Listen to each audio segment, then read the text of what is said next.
हमारे YouTube channel में एक बार फिर से आप सभी का स्वागत है। आज के हम इस वीडियो में थ्योरी ऑफ मशीन का MCQ पार्ट 1 कवर करने वाले हैं, जिसमें basics of mechanism, kinematic analysis and cam and follower के MCQ कवर करेंगे और इसके जस्ट बाद हम MCQ पार्ट 2 अपलोड करेंगे, जिसमें पावर ट्रांसमिटिंग डिवाइस होगा और गियर के MCQ होंगे।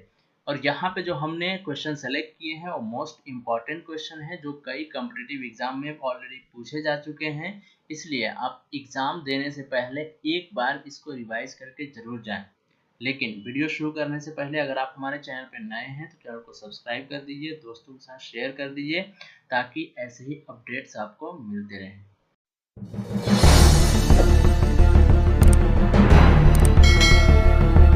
तो सबसे पहला क्वेश्चन है, विच one of the following discipline provides study of relative motion between the parts of a machine and the forces acting on the parts.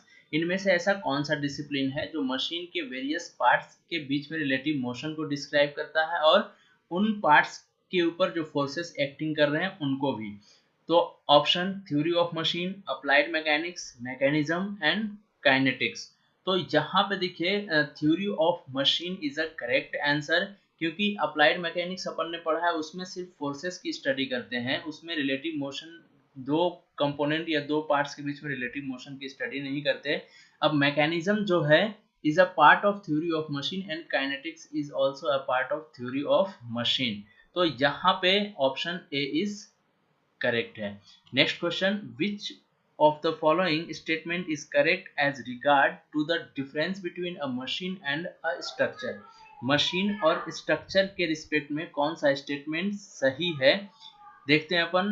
Options, the parts of a machine move relative to one another, this is correct. whereas the members of structure do not move relative to one another। जो structure के जो member होते हैं उनके बीच में relative motion नहीं होता, जबकि मशीन के बीच में रिलेटिव मोशन होता है। तो ये ऑप्शन ए करेक्ट है।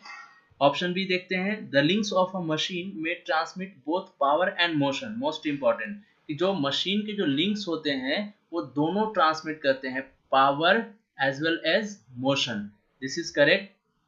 whereas the members of a structure transmit force only। तो जो स्ट्रक्चर के जो मेंबर्स होते हैं that will transmit only forces, वो पावर को ट्रांसमिट या मोशन को ट्रांसमिट नहीं करते। मोस्ट इंपॉर्टेंट ये भी सही है। तो ऑप्शन ए एंड बी दोनों करेक्ट है। ऑप्शन सी देखते हैं, the machine transform the available energy into some useful work, this is also correct. जो मशीन होता है वो अवेलेबल एनर्जी को ट्रांसफॉर्म किसमें करता है, यूजफुल वर्क में, तो ये भी करेक्ट है। Whereas in a structure no energy is transform into useful work. तो स्ट्रक्चर में कोई भी एनर्जी ट्रांसफॉर्म नहीं होता। और स्ट्रक्चर का सबसे बढ़िया एग्जांपल है आपकी बिल्डिंग्स, जो आपके मकान है दैट इज स्ट्रक्चर, तो वो एनर्जी को ट्रांसमिट नहीं करता। तो option A B C all are correct. तो option D is all of the above.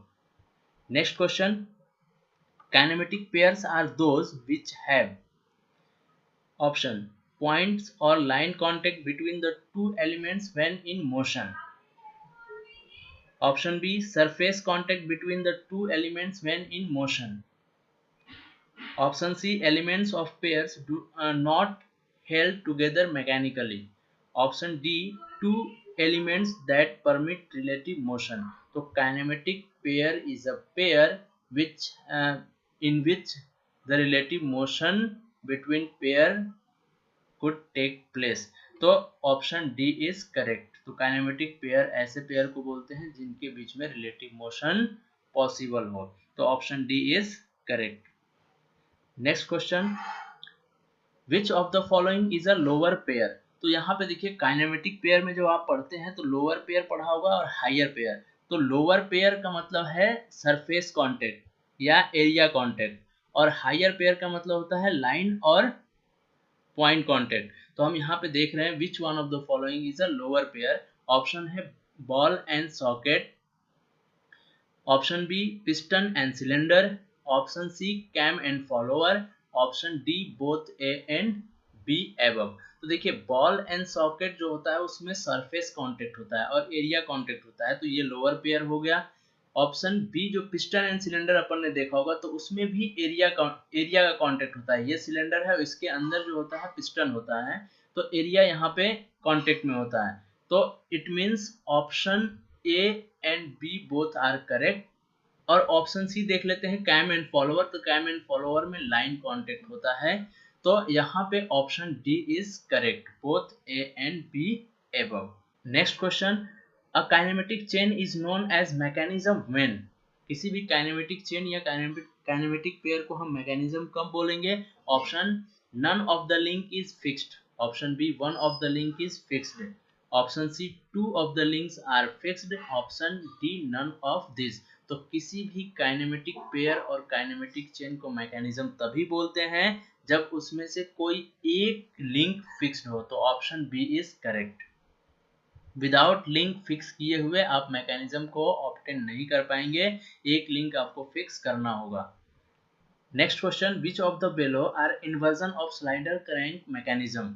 इनमें से कौन सा स्लाइडर क्रैंक मैकेनिज्म का इन्वर्जन है? तो सबसे पहले बात कर लेते हैं इन्वर्जन की। इन्वर्जन का मतलब ये है कि अलग अलग डिफरेंट डिफरेंट लिंक को फिक्स करके डिफरेंट डिफरेंट आपको आउटपुट मिलना, उसको हम बोलते हैं इन्वर्जन। मतलब by fixing of different link getting different outputs. तो यहाँ पे स्लाइडर क्रैंक मैकेनिज्म की इन्वर्जन की बात कर रहे हैं। ऑप्शन देख लेते हैं, oscillating cylinder engine mechanism, option B toggle mechanism, option C radial cylinder engine mechanism, option D quick return mechanism.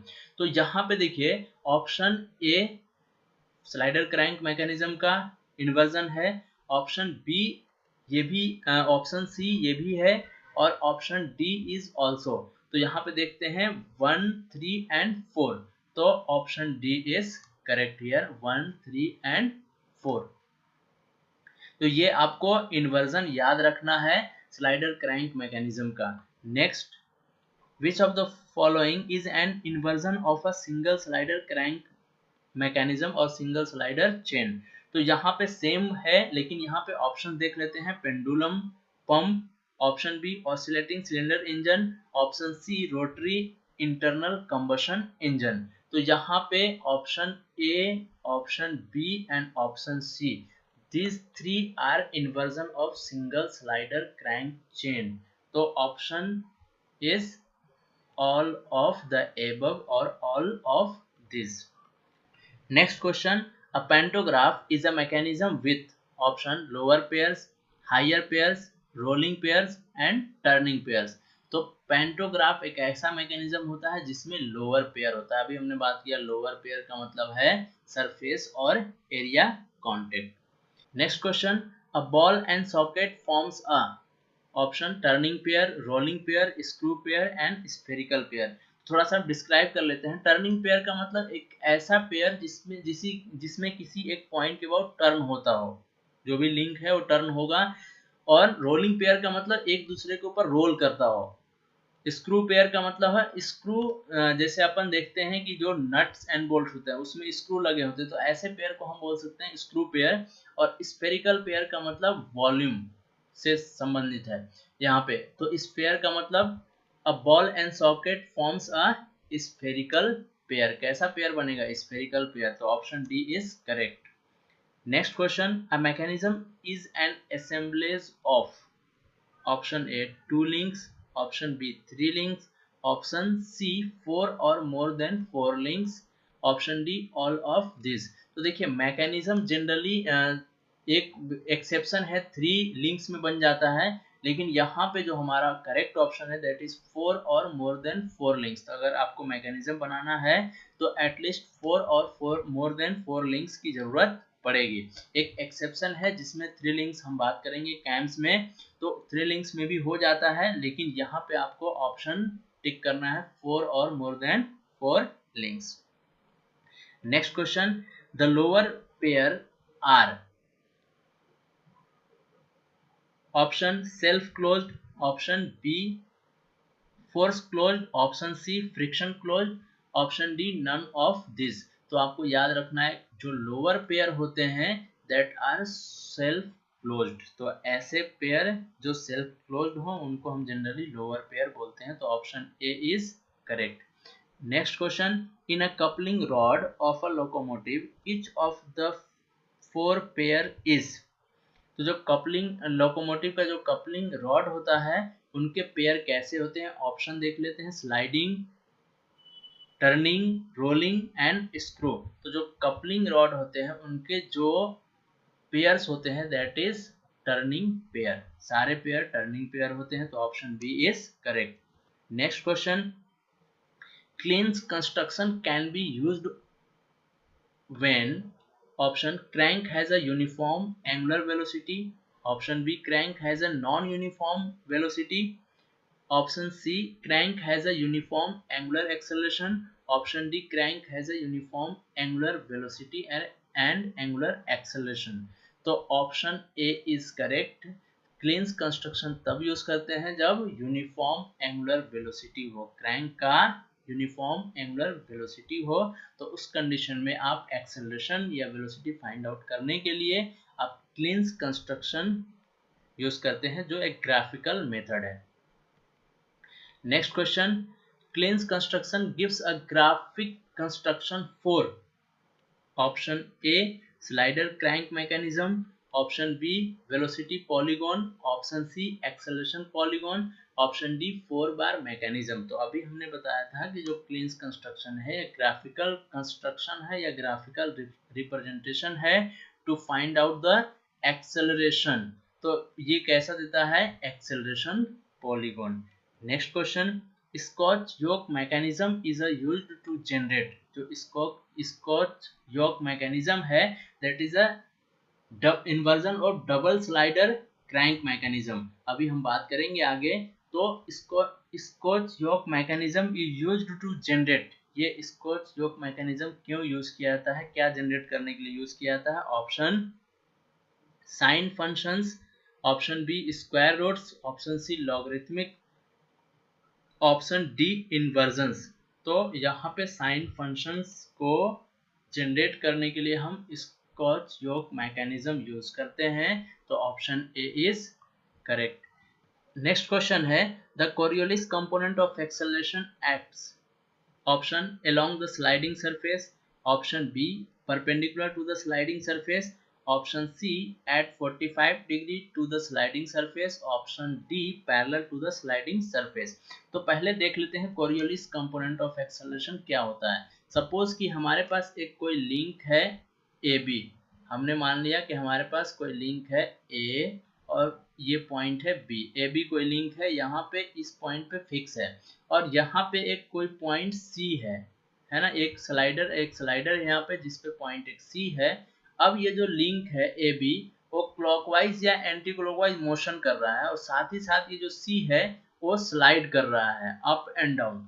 तो इस कंडीशन में यहाँ पे कोरियोलिस कंपोनेंट ऑफ एक्सेलरेशन आता है। यही आपसे पूछा गया है कि कोरियोलिस कंपोनेंट ऑफ एक्सेलरेशन किधर एक्ट करता है। तो ऑप्शंस हमने देख लिया था, तो यहाँ पे जो कोरियोलिस कंपोनेंट ऑफ एक्सेलरेशन होता है that is perpendicular to the sliding surface, option B is correct.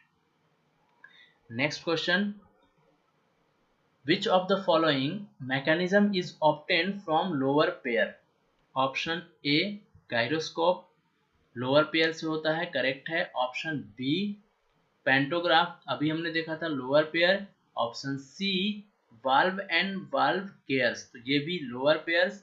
तो यहाँ पे ऑल 3 ऑप्शंस करेक्ट हैं, तो इसका मतलब all of the aboves are from lower pairs, तो option D is correct. Next question, a circular bar moving in a round hole is an example of.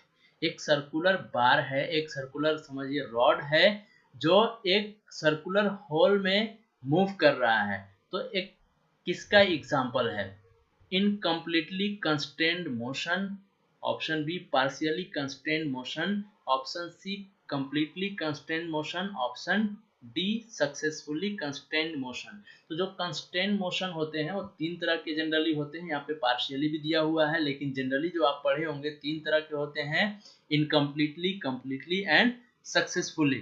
तो जो यहाँ पे circular bar moving in a round whole, तो circular बार जो है एक round whole में मूव कर रहा है, तो ये कैसा एग्जांपल है। तो देखिए जो सर्कुलर बार है सर्कुलर रॉड भी है, तो एक तो ये रोटेट कर सकता है क्लॉकवाइज एंटी क्लॉकवाइज, और एक टू एंड फ्रो मोशन कर सकता है। तो इसके पास चूंकि दो तरह के मोशन है, इसलिए ये जो है इनकम्प्लीटली कंस्ट्रेंड मोशन है। अगर सिर्फ और सिर्फ अगर एक जैसा मोशन कर सकता था तो उसको हम बोलते हैं कंप्लीटली कंस्ट्रेंड मोशन। लेकिन यहाँ पे क्या है, क्योंकि दो मोशन पॉसिबल है, एक तो उसके अंदर रोटेट कर सकता है क्लॉकवाइज एंटी क्लॉकवाइज, और आगे पीछे हो सकता है। अगर यहाँ पे अगर आप इस रॉड पे यहाँ पे कॉलर लगा देते तो सिर्फ और सिर्फ ये क्या करता, रोटेट कर सकता था, आगे पीछे नहीं कर सकता था। तो इस कंडीशन में हो जाता कंप्लीटली कंस्ट्रेंड मोशन। तो यहाँ पे option A is correct. Next question, an Ackermann steering gears consist of, Ackermann और Davis and Ackermann steering system आपने पढ़ा होगा। तो यहाँ पे एकरमैन में कौन से पेयर होते हैं? Option A sliding pair, option B turning pairs, option C rolling pairs, option D is higher pairs. तो option A is option B is correct. Ackermann consist of a turning pairs. जो भी चार pair होते हैं वो turning pair ही होते हैं Ackermann steering gear और एकरमैन स्टीयरिंग सिस्टम में। Next question, the Coriolis component of acceleration is taken into account for, किसके लिए Coriolis component of acceleration लिया जाता है? तो option A slider crank mechanism, option B 4 bar chain mechanism, option C quick return motion mechanism, option D all of this. तो जो Coriolis component of acceleration लिया जाता है that is for quick return motion mechanism. तो option C is correct. Next question, which of the following is an inversion of a double slider crank chain? तो double slider crank chain का कौन सा यहाँ पे कौन कौन से इन्वर्जन हैं? तो देखिए डबल स्लाइडर का मतलब है सिंगल स्लाइडर में एक स्लाइडिंग पेयर होता है, 3 टर्निंग पेयर, जबकि हम डबल स्लाइडर की बात करेंगे तो यहाँ पे ये चूंकि 4 बार के एग्जाम्पल हैं तो 2 स्लाइडिंग पेयर होंगे। डबल स्लाइडर का मतलब है 2 स्लाइडिंग पेयर और 2 टर्निंग पेयर। तो इनका इन्वर्जन की बात कर रहे हैं तो इनके भी 3 इन्वर्जन होते हैं। तो देखिए पहला है ओल्डम कपलिंग्स, दूसरा है elliptical trammel, third Scotch yoke mechanism and D is all of this. तो ये तीनों डबल स्लाइडर क्रैंक मैकेनिज्म या डबल स्लाइडर क्रैंक चेन का इन्वर्जन है। पहला इन्वर्जन है एलिप्टिकल ट्रेमल और दूसरा इन्वर्जन है स्कॉच योक मैकेनिज्म और तीसरा इन्वर्जन है ओल्डम कपलिंग। ये तीनों हैं डबल स्लाइडर के। तो option D is correct. Next question, in an 4 bar chain और quadratic cycle chain option each of the pairs are is a turning pair. मतलब जो क्वाड्रेटिक चेन होता है उसमें सारे पेयर टर्निंग पेयर होते हैं। Option B 1 is turning pair and 3 are sliding, ये तो बिल्कुल गलत है। Option C 2 are turning pairs and 2 are sliding pair, ये भी गलत है। 3 are turning pairs and 1 is sliding pair, ये भी गलत है। तो यहाँ पे जो 4 बार याद रखना है, 4 बार चेन या क्वाड्रेटिक साइकिल होता है उसमें सारे पेयर टर्निंग पेयर ही होते हैं। तो option A is correct.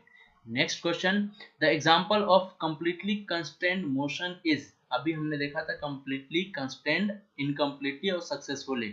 Option A motion of a piston in the cylinder of a steam engine.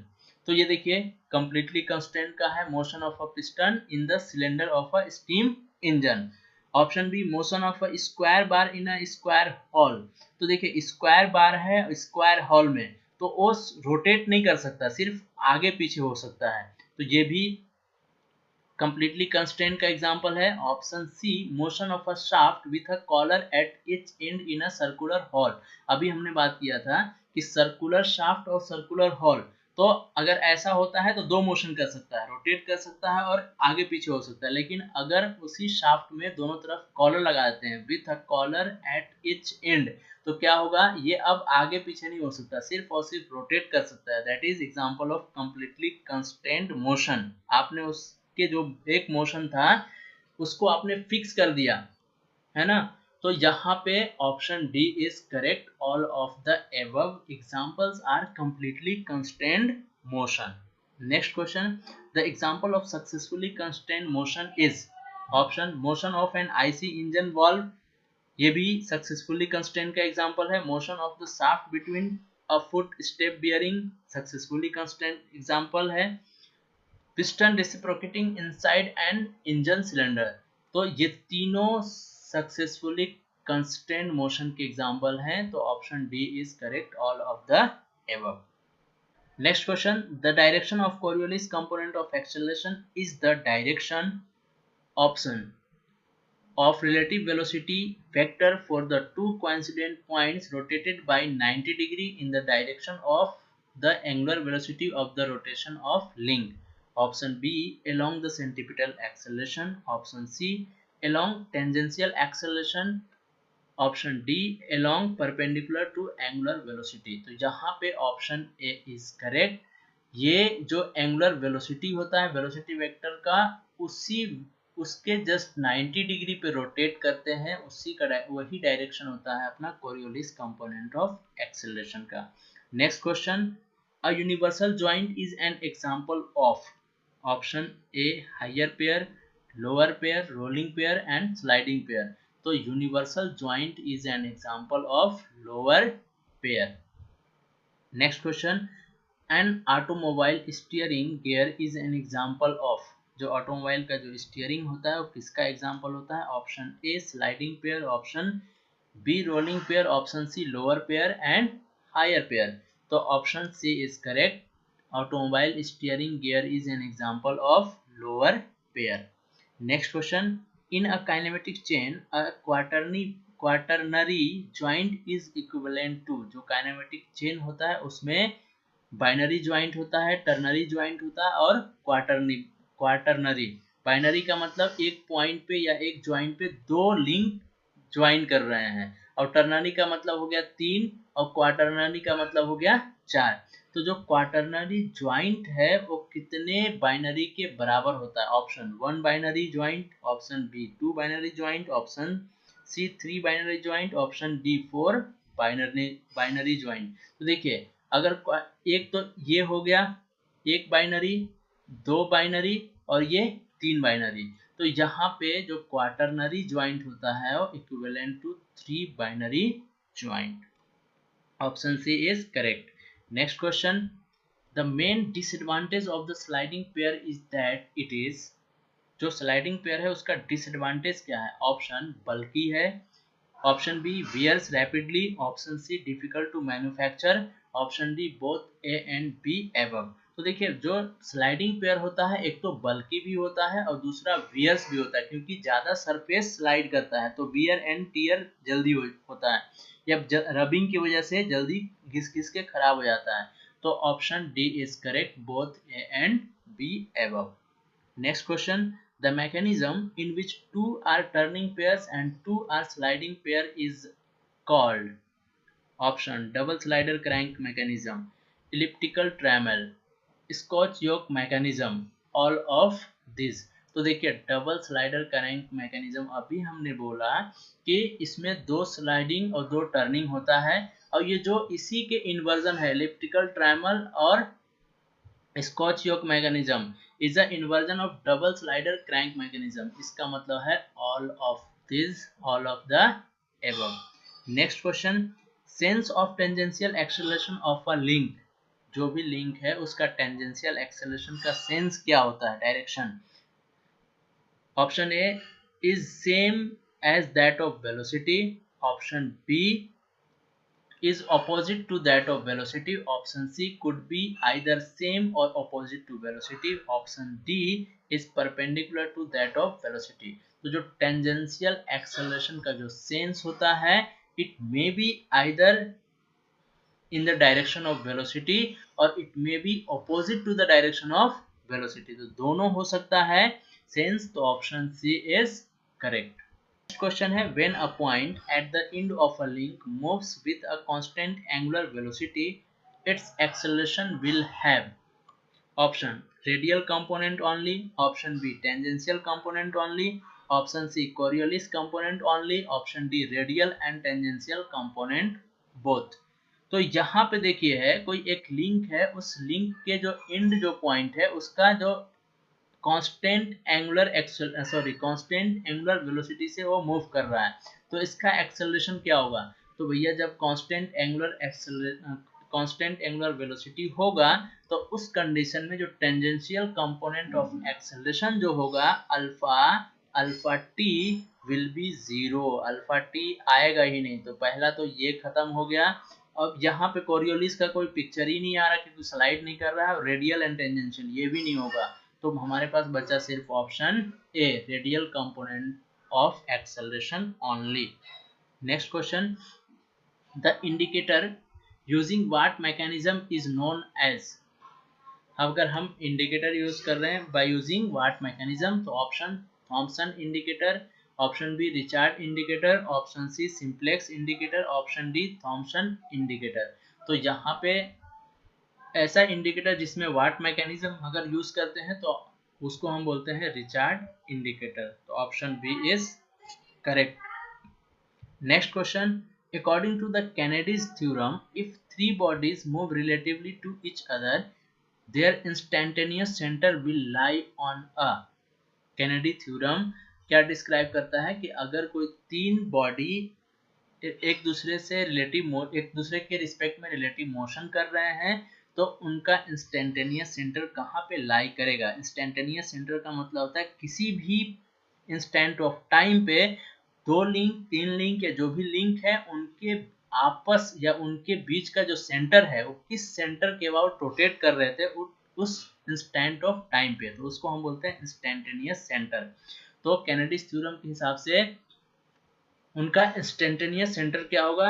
Eight lie on a straight line, parabolic curve, triangle और rectangle. तो according to Kennedy theorem the instantaneous centre lie on a straight line. Option A is correct. Next question, in a reciprocating steam engine, when the crank has turned from inner dead center through an angle theta, the angular velocity of a connecting rod is given by। तो यहाँ पे हमारे पास एक reciprocating steam engine है या reciprocating engine है जिसमें जो क्रैंक है इनर डेड से थीटा एंगल रोटेट किया है, तो उस कंडीशन में एंगुलर वेलोसिटी कितनी होती है कनेक्टिंग रॉड की? तो option omega sine theta upon n square sine square theta into 1/2, option B omega cos theta upon n square cos square theta into 1/2, option C omega sine theta into by n square minus cos square theta into 1/2, option D omega cos theta n square minus sine square theta into 1/2। तो यहाँ पे जो एक formula है that is option D omega cos theta by n square sin square theta into 1/2. Next question, when the crank is at the inner dead center in a reciprocating steam engine, the acceleration of the piston will be। तो यहाँ पे हम connecting rod की बात कर रहे थे और किसकी? एंगुलर वेलोसिटी की, तो ऑप्शन डी था। नेक्स्ट हमारा किसकी बात कर रहे हैं? एक्सेलरेशन की। एक्सेलरेशन किसका? पिस्टन की एक्सेलरेशन। तो option omega square r into n plus 1 by n, option B omega square r n minus 1 by n, option C omega square r n by n plus 1, option D is omega square r into n by n minus 1। तो यहाँ पे option A is correct for the given question. Next question, the Kutzbach criteria for determining the number of degree of freedom n, where L is equal to number of links, J is number of joints and H is a number of higher pairs। तो कुछ number degree of freedom find out करने के लिए दो criteria आपके पास होता है, एक कुचबैक और दूसरा जो होता है ग्रोबलर क्राइटेरिया। तो यहाँ पे हम according to Kutzbach criteria degree of freedom क्या होता है, तो पहले बात कर लेते हैं। डिग्री ऑफ फ्रीडम का मतलब है number of independent parameter to specify the motion और पोजीशन ऑफ अ बॉडी और मैकेनिज्म। तो किसी भी बॉडी या मशीन या किसी भी कंपोनेंट को डिफाइन करने के लिए कितने इंडिपेंडेंट पैरामीटर की जरूरत पड़ती है, उसी को हम बोलते हैं डिग्री ऑफ फ्रीडम। तो यहाँ पे ऑप्शंस है n is equal to 3 into L minus 1 minus 2j minus h। Option B n is equal to 2 L minus 1। तो ये 2 वाला तो कहानी खत्म है क्योंकि 2 होता ही नहीं है। यहाँ पे देख लेते हैं n is equal to 3 into L minus 1 minus 3j minus h। तो ये 3j भी नहीं होता है, क्या होता है 2j। तो यहाँ पे 3 into L minus 1, क्योंकि यहाँ पे L minus 1 एक लिंक को हम फिक्स कर देते हैं इसलिए L minus 1 हो गया। अब 2j तो किसी ज्वाइंट पे 2 डिग्री ऑफ फ्रीडम हो सकता है, तो 2j minus h। तो यहाँ से ऑप्शन ए इज करेक्ट। तो पुटबैक के लिए ये होता है। अगर यही ग्रुबलर होता तो उस कंडीशन में हायर पेयर को कंसीडर नहीं करते, हो जाता 3 into L minus 1 minus 2j। Next question, the driving and driven shaft connected by a Hooke's joint will have equal speed if. तो जो ड्राइविंग और ड्रिवेन शाफ्ट होता है और दोनों को अगर हुक जॉइंट से कनेक्ट करते हैं तो किस कंडीशन में दोनों की स्पीड सेम होगी। Option A cos theta is equal to sine alpha, option B sine theta is equal to plus minus tan alpha, option C tan theta is equal to plus minus cos alpha, option D cot theta is equal to cos alpha. तो यहाँ पे option C is correct. दोनों की speed same तभी होती है जब एक कंडीशन होता है जिसमें tan theta is equal to plus minus cos alpha होता है। तो option C is correct. Next question, the two links OA and OB are connected by a pin joint at point O. If the links OA turns with angular velocity omega 1 radian per second in the clockwise direction and the link OB turns with angular velocity omega 2 radian per second in the anticlockwise direction, then the rubbing velocity at the pin joint O is, where R is the radius of point radius at point O। तो देखिए हमारे पास 2 links है और ये 2 link जो है किसी एक पॉइंट O पे ज्वाइन हो रहे हैं, है ना। इस पॉइंट O की जो है रेडियस R है और इसकी जो वेलोसिटी मैंने मान लिया ओमेगा 1 और इसकी वेलोसिटी है ओमेगा 2। तो जो रबिंग वेलोसिटी होती है ये difference of velocity into R। तो यहाँ पे चूंकि डायरेक्शन ऑपोजिट है तो इस कंडीशन में ये जो वेलोसिटी होता है ये जो होता है omega 2 plus minus omega 1 minus R। तो अगर सेम डायरेक्शन में होंगे तो यहाँ पे माइनस होगा और अगर ऑपोजिट डायरेक्शन में होते हैं तो प्लस होता है। तो ऑप्शन देख लेते हैं omega 1 into omega 2 into R, option B omega 1 minus omega 2 into R। तो ये तो हो नहीं सकता क्योंकि सेम डायरेक्शन में नहीं है, ये भी नहीं हो सकता है। यहाँ भी देखते हैं ये भी नहीं हो सकता है। Option C is correct, omega 1 minus omega 2। तो चूंकि यहाँ पे ऑपोजिट डायरेक्शन में इसलिए माइनस इंटू माइनस हो गया प्लस इंटू R। तो option C is correct. Next question, a point B on a rigid link AB moves with respect to A with angular velocity omega radian per second. The total acceleration of B with respect to A will be equal to, option vector sum of radial component and Coriolis component, option B vector sum of tangential component and Coriolis component, option C vector sum of radial component and tangential component, option D vector difference of radial component and tangential component। तो here option C is correct, vector sum of radial component and tangential component। तो जब भी अगर आपको कोई link है जिसमें कोई पॉइंट है और उस पॉइंट की अगर आपको एक्सेलरेशन फाइंड आउट करना हो तो उसमें दोनों एक्सेलरेशन आते हैं, एक रेडियल कंपोनेंट ऑफ एक्सेलरेशन और दूसरा होता है टेंजेंशियल कंपोनेंट ऑफ एक्सेलरेशन।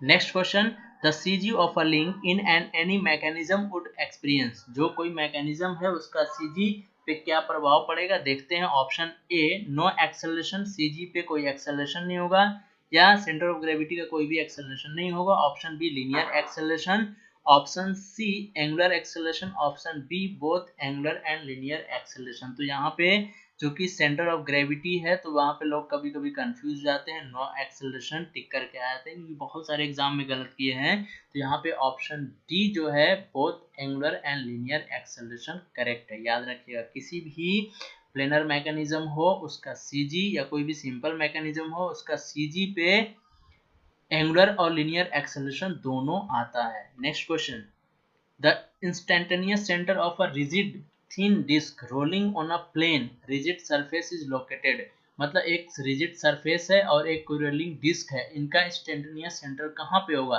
तो obviously instantaneous centre point of contact पे होगा। अगर ये डिस्क होता और एक कोई शाफ्ट होता इसके अबाउट रोटेट करता तो इसका इंस्टेंटेनियस सेंटर यहीं पे होता है, लेकिन अब यहाँ पे है तो पॉइंट ऑफ कांटेक्ट पे आएगा। तो ऑप्शन देखते हैं, the centre of the disc, option B the point of contact and infinite distance of the plane surface. तो इनफाइनाइट डिस्टेंस तो तब होता है जब एक सरफेस होता है और दूसरा एक और ऐसे ही प्लेन सरफेस होता है, इनका इनफाइनाइट पे जरूर इंस्टेंटेनियस सेंटर कहीं से लाई करता। तो ये देखिए पहला तो सेंटर ऑफ डिस्क पे नहीं हो सकता, ये भी नहीं हो सकता। तीसरा next the point on the circumference situated vertically opposite to the contact, ये भी नहीं हो सकता। तो option B is correct, the point of contact.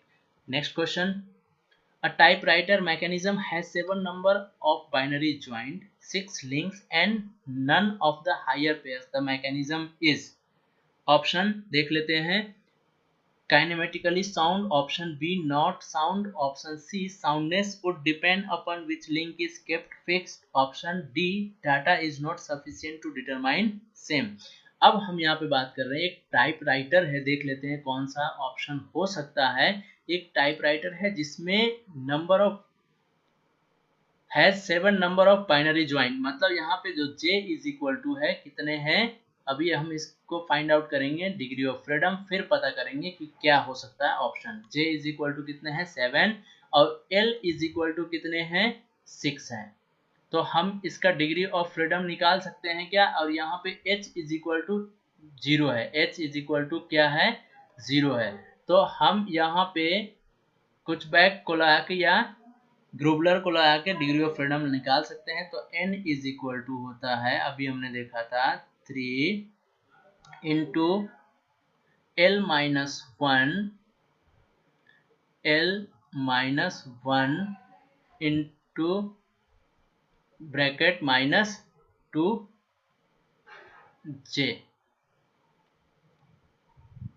तो यहाँ पे देखिए L कितने हैं 6, तो 6 माइनस 1 कितने हो गए 5, 5 3 जा 15, 15 माइनस 2 इंटू J, तो 2 इंटू J कितना है 7 इंटू 2, तो कितना हो गया 15 माइनस 14 इज इक्वल टू 1। तो यहाँ पे डिग्री ऑफ फ्रीडम क्या आ रहा है 1। तो एक बात आपको यहाँ से याद रखना है कि कोई भी मशीन कंपोनेंट हो अगर उसका डिग्री ऑफ फ्रीडम 1 आ जाता है तो उसको हम बोलते हैं मैकेनिज्म, और अगर डिग्री ऑफ फ्रीडम 0 आ जाता है तो हो जाता है स्ट्रक्चर, अगर डिग्री ऑफ फ्रीडम माइनस में आता है तो होता है सुपर स्ट्रक्चर। तो यहाँ से क्या दिख रहा है काइनेमेटिकली साउंड है, यहाँ पे नॉट साउंड हो ही नहीं सकता और ये भी नहीं हो सकता, और data is not sufficient to determine the same, है डेटा हमारे पास सफिशिएंट। तो यहाँ से ऑप्शन क्या हो गया A is correct. Next question, the direction of linear velocity of any point on a link with respect to another point on the same link is, मतलब कोई सिंपल सा एक लिंक है, इस लिंक पे कोई पॉइंट मान लिया B है और यहाँ पे कोई पॉइंट A था, तो पूछा जा रहा है कि B का direction with respect to A क्या होगा। तो ऑब्वियसली ऑलवेज परपेंडिकुलर होता है। तो ऑप्शन देख लेते हैं, parallel to the link joining to the point, नहीं गलत है, ये नहीं हो सकता। Option B perpendicular to the link joining the point, this is correct. Option C at 45 degree गलत। Option D none of the above. तो ऑप्शन बी इज करेक्ट जो हम ऑलरेडी इसको डिस्क्राइब कर चुके थे। Next question, the condition for correct steering for a Davis steering gear is, where alpha is angle of inclination of the link to the vertical। तो Davis के लिए correct steering का फॉर्मूला क्या होता है?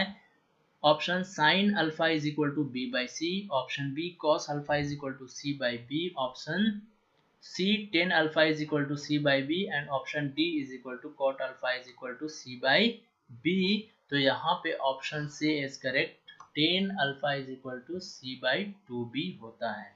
Next question, the fundamental equation for correct steering is where phi and alpha is equal to angle through which the axis of the outer wheel and inner wheel turns respectively, c is distance between the pivot of the front axle and d is wheel base। तो यहाँ पे correct steering का formula क्या होता है?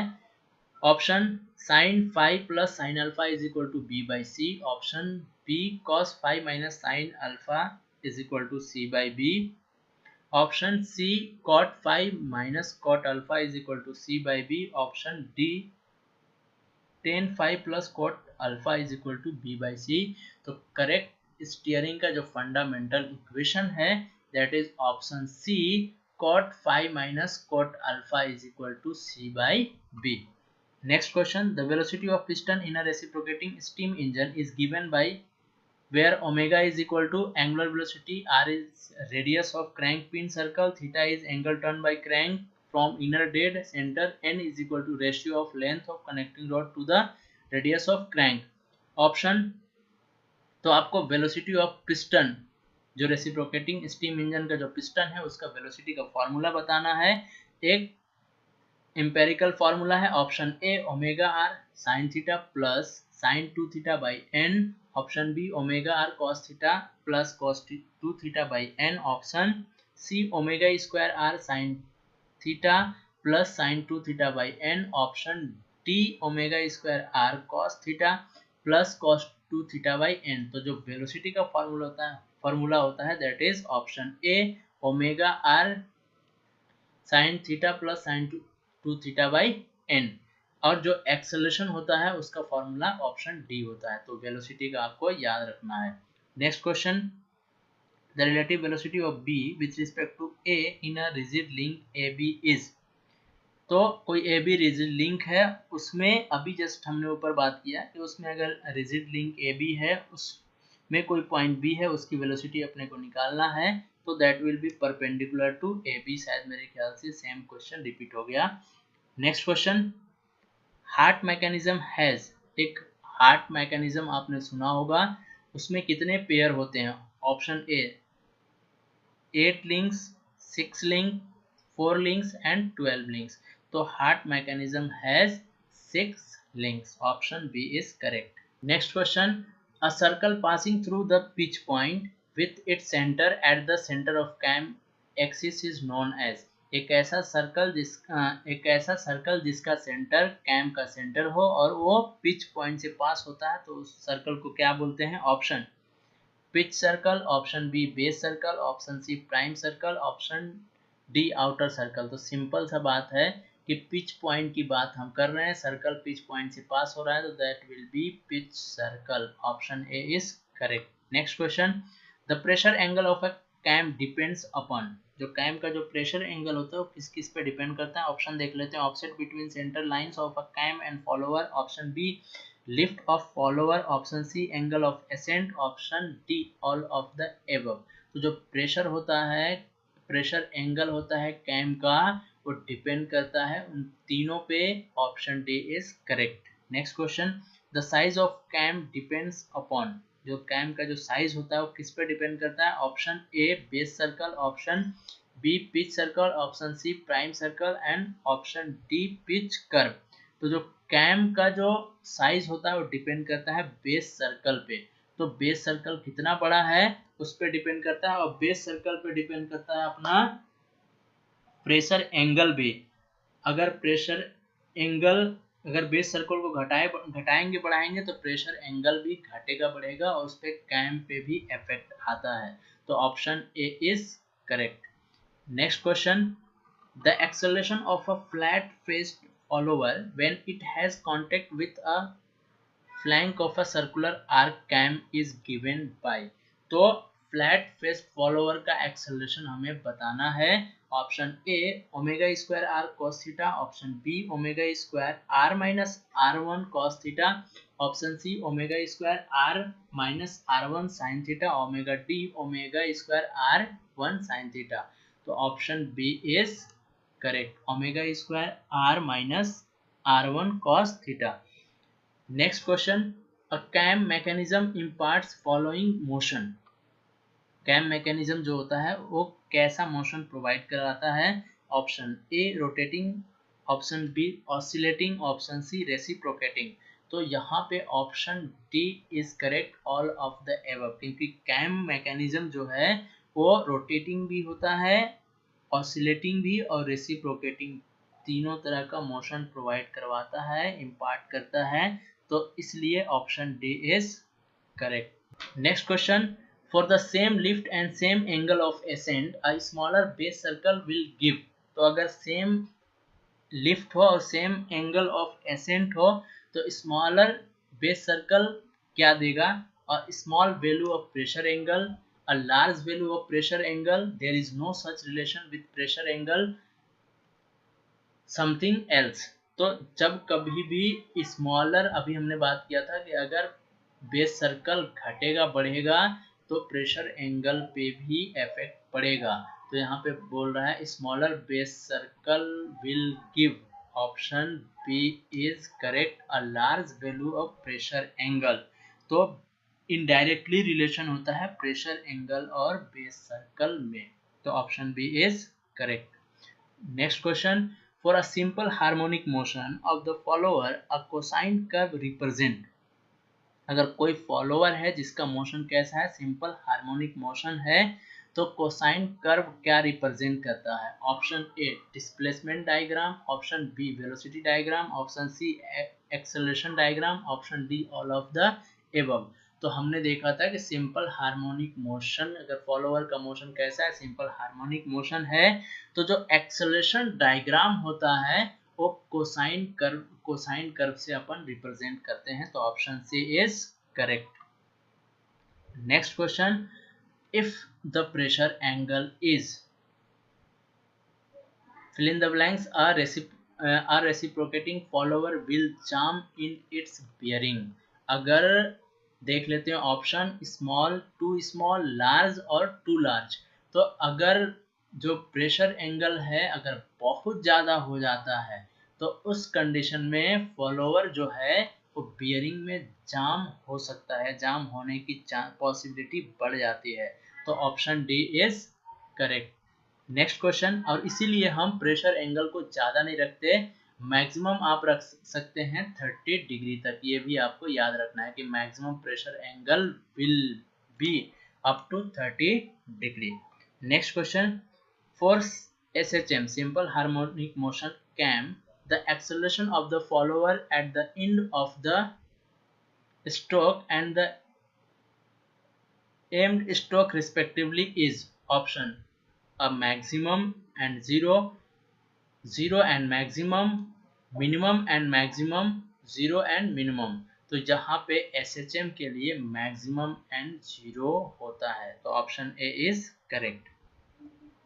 Next question, the pressure angle of a cam is the angle between the direction of the follower motion and normal to the option pitch circle, base circle, pitch curve and prime circle. तो जो pressure angle होता है cam का वो किसके किसके बीच का angle होता है? Angle between the direction of follower motion and normal to the pitch curve. ये एक स्टेटमेंट है। तो option C is correct. Next question, in its simplest form a cam mechanism consists of following number of links।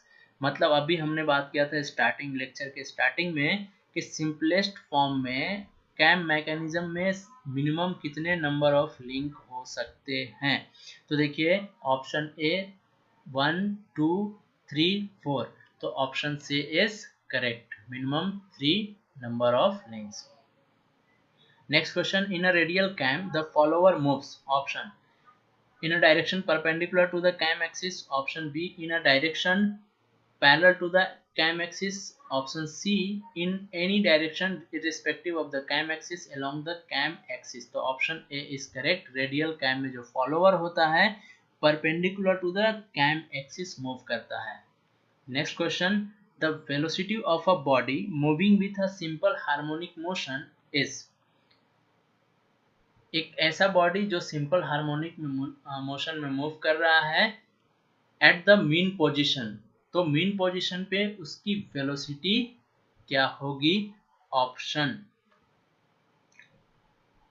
0, B minimum, C maximum and none of this.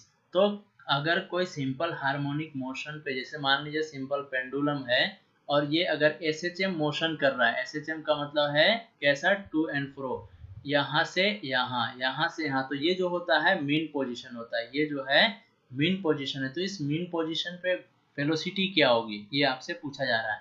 तो देखिए जैसे इधर इधर ऐसे बढ़ेगा तो इस वेलोसिटी क्या होगी, डिक्रीज होगी, और ये जो एक्सट्रीम पोजीशन है यहाँ पे वेलोसिटी क्या हो जाएगी, 0। अब क्या होगा, यहाँ से एक्सेलरेशन, ये एक्सेलरेट होगा जी की वजह से, और यहाँ पे क्या हो जाएगी, वेलोसिटी क्या हो जाएगी, मैक्सिमम। जैसे फिर यहाँ से ऊपर बढ़ेगा तो वेलोसिटी घटती जाएगी और फिर से यहाँ पे आके कितनी हो जाएगी, 0। तो एक्सट्रीम पॉइंट पे वेलोसिटी कितनी होगी, 0। बट हमसे क्या पूछा है, मीन पोजीशन पे, मीन पोजीशन पे वेलोसिटी क्या होगी, मैक्सिमम होगी, और इसी मीन पोजीशन पे एक्सेलरेशन क्या हो जाएगी, 0 होगी, और यहाँ पे एंड पॉइंट पे एक्सेलरेशन क्या हो जाएगी, मैक्सिमम होगी। तो जस्ट ऑपोजिट है, ये चीजें याद रखना आपको। Next question, angle of ascent of cam is defined as the angle, angle of ascent cam के किस एंगल को बोलते हैं, during which the follower returns to its initial position. तो अपने इनिशियल पोजीशन पे जब फॉलोअर रिटर्न होता है उस टाइम का जो एंगल होता है उसे बोलते हैं। तो ये नहीं होता एसेंट, ये एंगल होता है descent angle. Option B of rotation of cam for different displacement of the follower, ये गलत है।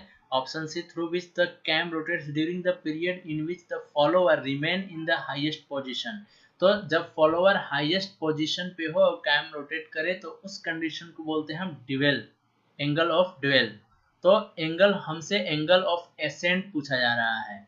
तो ऑप्शन डी देखते हैं, moved by the cam from the instant the follower begins to rise till it reaches to highest position। तो देखिए यहाँ पे angle of ascent, angle of accent का मतलब ये है कि यहाँ से ये अपन ऊपर की तरफ बढ़ रहे हैं, तो ये वाला जो एंगल होता है that is angle of accent, ये वाला एंगल ऑफ एसेंट, और ये होता है एंगल ऑफ ड्वेल, जितने देर के लिए फॉलोअर ऊपर ऊपर रहा या नीचे रहा, और ये होता है एंगल ऑफ डिसेंट, जब फॉलोअर टॉप से कहां पे आ रहा है, बॉटम पे आ रहा है। तो यहाँ पे हमसे पूछा है एंगल ऑफ एसेंट, तो option D is correct. Moved by the cam from the instant the follower begins to rise till its reaches to highest position, मतलब जहां से राइज करना स्टार्ट करता है और तब तक का जब तक कि हाईएस्ट पोजीशन पे ना अचीव हो जाए, तो उसको हम बोलते हैं एंगल ऑफ एसेंट।